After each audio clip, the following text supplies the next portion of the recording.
Good morning. Today we're going to be talking about section 4.5, optimization problems. So this is just another variation on word problems and how we can use calculus to solve those. So we're going to get started by talking about an example that really illustrates what an optimization problem is. So think about pairs of non-negative real numbers, x and y, between 0 and 20, with the property that their sum is 20, so maybe x equals 4 and y equals 16. Of all possible pairs, which pair has the greatest product? So our constraint in this example is x plus y equals 20, and our objective function is the quantity we want to maximize or minimize, but in this case, we want to maximize something. So the question is, what is our objective function? The answer is our objective function is p equals xy. So that's the product of our two selected numbers is x times y. So we could always construct a table to try and figure out our answer, but we can use whatever real numbers we want. We can use 1 and 19, 5.5, and 14.5. And as we get towards the middle of our interval from 0 to 20, we see that we're getting towards some maximum number in this column over here on the right-hand side.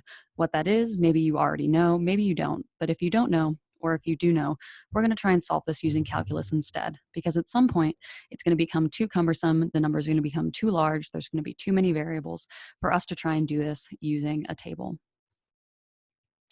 So let's use calculus. Our first step is to use the constraint function to express the objective function in terms of a single variable. And in this case, we have x plus y is our constraint equals 20. Or y equals 20 minus x. So in this case, we can rearrange our function to solve for one variable in terms of another. Now we substitute y into the objective function, and our function becomes p equals xy equals x times 20 minus x equals 20x minus x squared, which is a function of a single variable, notably x. And we need you to notice that the values of x lie in the interval from 0 to 20. If we plug in 0 or if we plug in 20, we're going to get out 0. So now what can we do? We want to maximize p. So first, we need to find the critical points.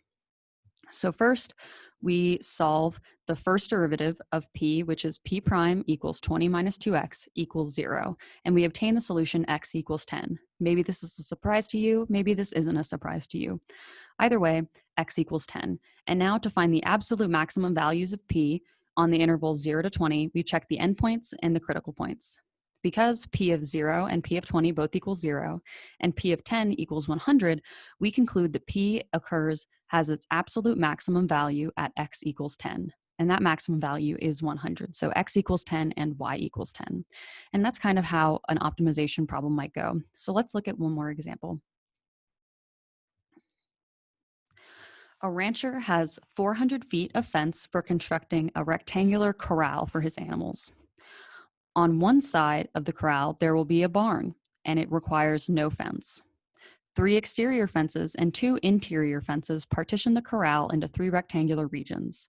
What are the dimensions of the corral that maximize the enclosed area, and what is the area of that corral? So this might seem like a lot, so let's start by drawing a picture. Here up top, I've got my barn, and then I've got 2 sides of my rectangle, which I've labeled X, and I've got the length of my rectangle labeled Y. Remember, we have 2 interior fences that divide our corral into 3 pens. So I've included those 2, and those can be at most length X. So our area is going to be X times Y, and the amount of fence we use is going to be 4 copies of X plus Y. So the amount of fence required is 4x plus y. So this is the constraint, and it's 4x plus y equals 400. Or to go ahead and solve, we have y equals 400 minus 4x. The objective function in this case, that is what we're trying to maximize, is the area of the corral. So a equals x times y. Using y equals 400 minus 4x, we can express the area as a function of x. That is, our area used to be x times y, and now it's x times 400 minus 4x, or 400 minus 4x squared. Notice that the width of the corral, that is, the x values, must at least be 0 and can't exceed 100. That is, if we put in 0, then x equals 400. And if we put in 100, then we get, sorry, if we put in 0, then our area is 0. If we put in 100, then our area is also 0. So our interval of interest is 0 to 100. And we know that we want to find the critical points because we're trying to find an absolute maximum for our function. So the critical points of the objective function are going to satisfy a prime equals 400 minus 8x equals 0, which has the solution x equals 50. To find the absolute maximum value of a, we check the endpoints, that is 0 and 100, and we check the critical point, x equals 50. Because a of 0 equals a of 100 equals 0, and a of 50 equals 10,000, the absolute maximum value of a occurs when x equals 50. But we're not just done there. We have to make sure we answer the question. So using the constraint, the optimal length of the corral is y equals 400 minus 4 times 50, which is 200. So that length we had, y equals 200, and each x is going to be 50 feet. Therefore, the maximum area of 10,000 feet squared is achieved with the dimension x equals 50 and y equals 200 feet. Just to drive home this point one more time, we're going to do another example. So suppose an airline policy states that all baggage must be box-shaped with a sum of the length, width, and height not exceeding 64 inches. What are the dimensions and volume of a square-based box with the greatest volume under these conditions? That is, we want to maximize volume. So what are the constraint and objective functions in this case? See if you can't figure that out before moving on to the next slide. So to start with, I'm going to sketch a square-based box whose length and width are labeled W and whose height is labeled H. By the airline policy, the constraint function is 2W plus H equals 64, while the objective function is the volume. Volume equals width squared W squared times height. I want you now to rearrange the constraint and objective functions so that the objective function is a function of only one variable. It can be of W, it can be of H, either one works. I'm just going to go with one version in the next slide. So see if you can't do that before we move on to the next slide. I chose to put everything in terms of W, so I'm solving for H in my constraint function. H equals 64 minus 2W implies that our volume is equal to 64W squared minus 2W cubed.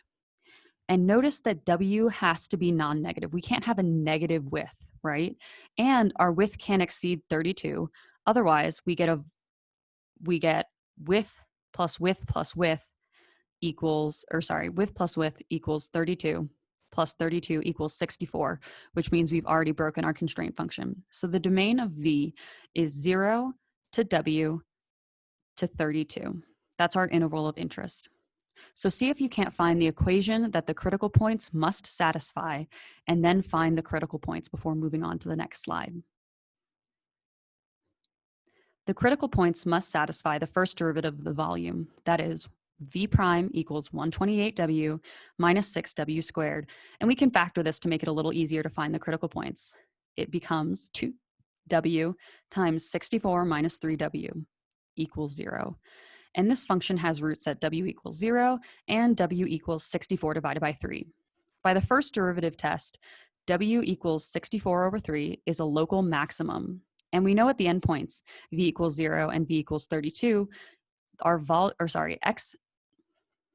let me start the sentence again.